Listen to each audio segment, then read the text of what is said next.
I think the teams like the constructors on the podium, they'll all stay the same after the European leg.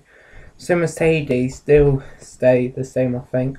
And so will like the likes of McLaren, Red Bull and all the other good teams will stay like it because they've got really, really, really good cars, and also they just will always be in the top 10.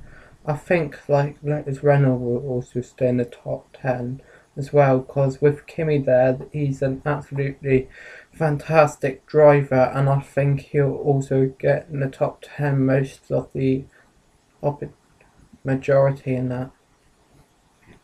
And I also think like the other teams like Mercedes and Ferrari may also get in the top 10 as well. So I think they'll be like in the four constructors on the podium. Unfortunately, so I've not watched any of the British Touring Car Championship, the Clio Cup, and the IndyCar because I've not been really watching those sort of races.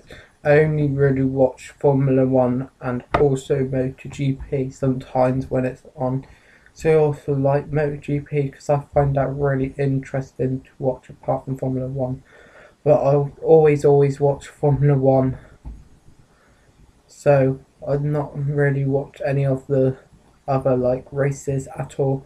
But if I'm like really bored and I'm just flicking through a channel and I come across it, I just stick to that channel and watch it. For the Chinese Grand Prix, I know that both coverages are live for the BBC and Sky. So I think the majority of people will choose the BBC because it's free. You do not have to pay anything at all for it. Like Sky, you have to pay towards it unless you got a HD box, which means you get the channel for free. But you do have to pay for it. So I think the majority of viewers for the Chinese Grand Prix Live will probably be the BBC. So they have good coverage and they've got a really good team. But also Sky are quite good as well now. But I do not think their build up is as good as the BBC when they are live. If I could represent a driver in any like type of food for like Alonso and Massa, I'd call them donuts because they act a bit like donuts around other drivers, especially like Lewis Hamilton and that. Both Alonso and Massa act like complete donuts around them. So that's what my reference to, I think. Felipe Massa and Fernando Alonso when they've been really bad. So that's what I think.